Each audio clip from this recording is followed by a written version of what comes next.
Yes, you read that right. Depression improved my life. Here's how.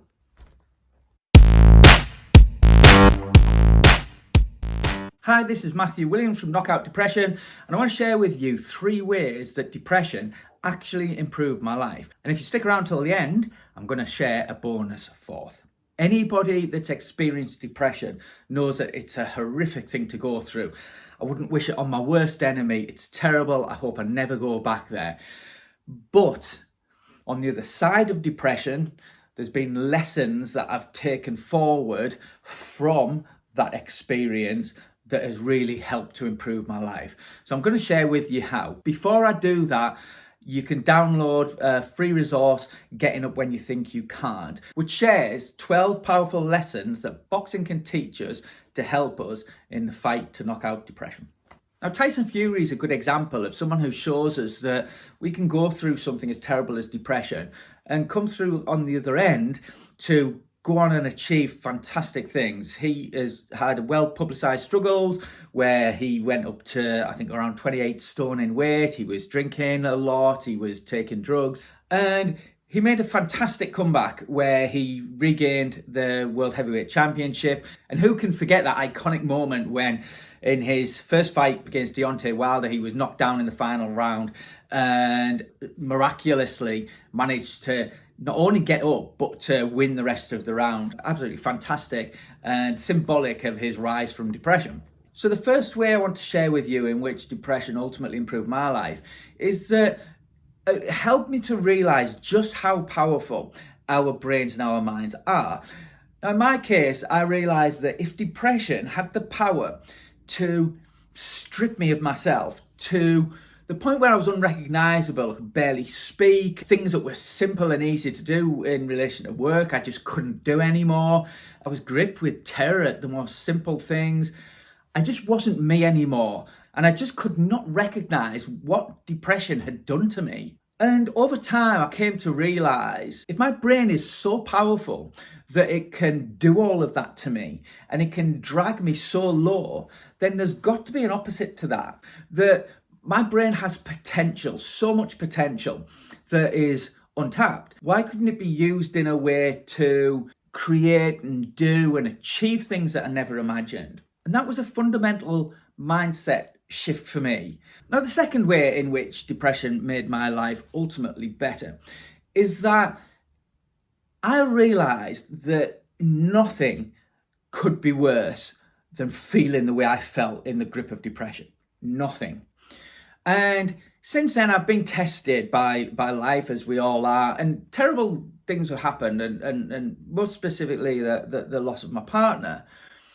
And whilst that was the most painful thing I've ever been through, I do maintain that you cannot feel worse than the lowest point at which depression can take you to. And that ultimately proved to be a very liberating thing in terms of, well, what's there to worry about? What's there to fear? Because nothing can be worse than what I've been through. And, whatever challenge it is that I'm facing, whatever scary thing that life presents me with, whether that be an opportunity or a challenge, nothing can be worse than what I've been through.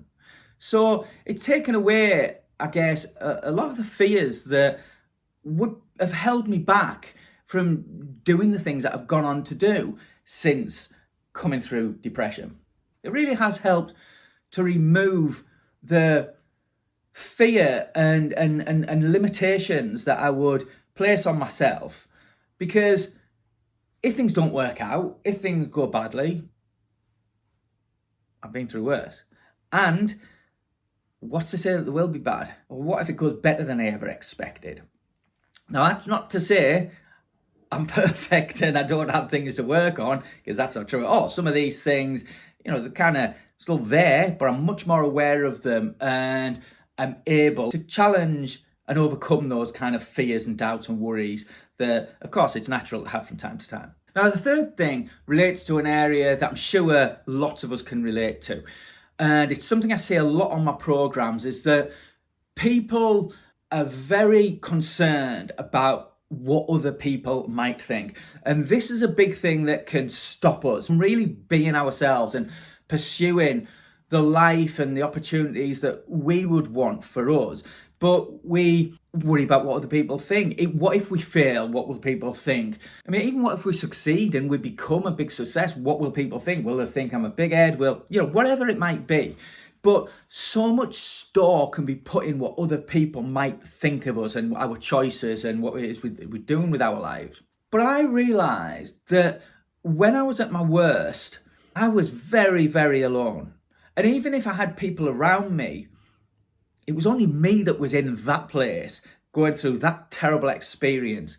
And it was only me that could find a way out of it. Now, that's a scary thought, but when you do come out of it, and I maintain that depression isn't unbeaten, we can get out of it. We can knock out depression. Coming through the other side, one, it made me realise how strong I must be to be able to endure and come through that experience. But also that ultimately what other people think of me doesn't matter, because where I was then, it was only me. And so ultimately, I've got to do what's best and right for me, especially when I know that the really dark places that life can take me to. So I might as well live for me. Now, that's not about being selfish or like caring about other people. Far from it. I'm a very caring individual. I like to help other people, support other people. But, and here's the key, not to my own detriment, that I won't stop myself because of negative things other people might think of me. It's what I think of me that matters. Ultimately, it's me that lives with an experience as a consequence of my choices, my decisions, my actions. So therefore, I'm going to make them based on what I feel is right and best for me. And we can take counsel from others on that. We can have trusted friends, loved ones, whose opinions and thoughts we value. But ultimately, I trust myself to make the decisions for me and for my life. I said I was going to share a bonus fourth way that depression has ultimately improved my life. And that is, well, the fact that I'm here doing this.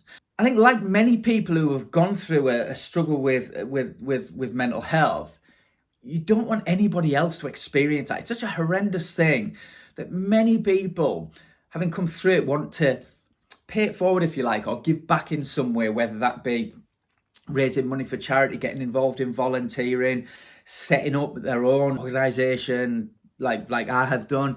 There's many ways that we can use our experiences to help others, and that's very much been the route that I've decided to take my life down. And through Knockout Depression, I've met amazing people, I've had fantastic experiences, I'm continuing to learn and grow in something that I'm so passionate about. And that is a gift. Now, I'd never say that depression was a gift, but what has come out the other side of it most definitely has been. And I never said to my dad when I was growing up as a kid, Dad, you know what I want to do when I grow up? I want to have 3 mental breakdowns and then build a career out of it. But we never know what life's going to throw at us. And out of the most horrible experiences, some of the most unexpected and wonderful things can arise. Now, I'd love to know what you feel about what I've just shared there. And I'd love to hear ways in which a battle with depression, experience of depression, has ultimately led to positive changes and positive outcomes in your life. Thank you for watching. See you again soon.